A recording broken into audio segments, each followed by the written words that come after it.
हम सभी जानते हैं कि जैन साधु कठोर साधना करते हैं। इनकी साधना को देखकर हर कोई हैरान है। जैन धर्म के लोग इनकी कठोर साधना के लिए उन्हें भगवान का दर्जा देते हैं। जैन साधु दो तरह के होते हैं।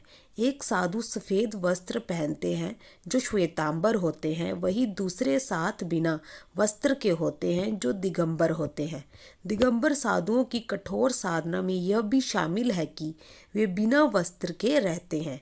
कितनी ही ठंड हो, वे रजाई या गर्म कपड़े का सहारा नहीं लेते। वे हमेशा बिना वस्त्र के होते हैं। उनकी कठोर साधना ही है जो उन्हें ठंड का एहसास नहीं होने देती है। आखिर क्यों बिना कपड़ों के रहते हैं दिगंबर जैन मुनि? कई लोग ये जानना चाहते हैं कि दिगंबर साधु बिना वस्त्रों के क्यों रहते हैं।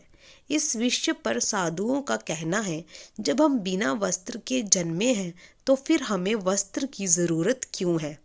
विकारों को ढकने के लिए लोग वस्त्र धारण करते हैं। जिस तरह शिशु विकारों से दूर रहता है, उसी तरह जैन मुनि भी विकारों से परे है। इस कारण उन्हें वस्त्र की ज़रूरत नहीं होती है। उनका मानना है कि आम लोग कपड़े पहनते हैं, लेकिन दिगंबर मुनि चारों दिशाओं को कपड़े के रूप में पहन लेते हैं। अन्न जल का कर देते हैं त्याग। नग्नता से बेहतर दुनिया में कोई पोशाक नहीं है। विकारों को ढकने के लिए ही वस्त्र धारण किए जाते हैं। साधु का जीवन बेदाग होता है। उन्हें किसी वस्त्रों की ज़रूरत नहीं होती है। पृथ्वी नग्न है, इसलिए दिगंबर नग्न है। वस्त्र धारण करने से उनकी साधना बाधित होती है।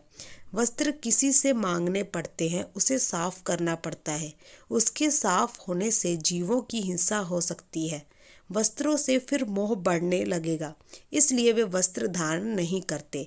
दिगंबर मुनि की वस्त्र ना पहनने की परंपरा अनादिकाल से चली आ रही है। जब दिगंबर मुनि बूढ़े हो जाते हैं और खड़े होकर भोजन नहीं कर पाते हैं तो वे अन्न जल का त्याग कर देते हैं। बता दें कि दिगंबर मुनि खड़े होकर खाना खाते हैं। माना जाता है कि इस धर्म के लोग जमीन के नीचे उगने वाली सब्जियां नहीं खाते हैं। ये सिर्फ उन्हीं सब्जियों का सेवन करते हैं जो जमीन के ऊपर उगती हैं। दिगंबर जैन मुनि दीक्षा के लिए वस्त्रों का त्याग कर देते हैं। दिन में एक ही बार शुद्ध जल और भोजन का सेवन करते हैं। दरअसल जैन धर्म में दीक्षा का अर्थ है कि समस्त कामनाओं की समाप्ति करना और आत्मा को परमात्मा बनाने के मार्ग पर चलना।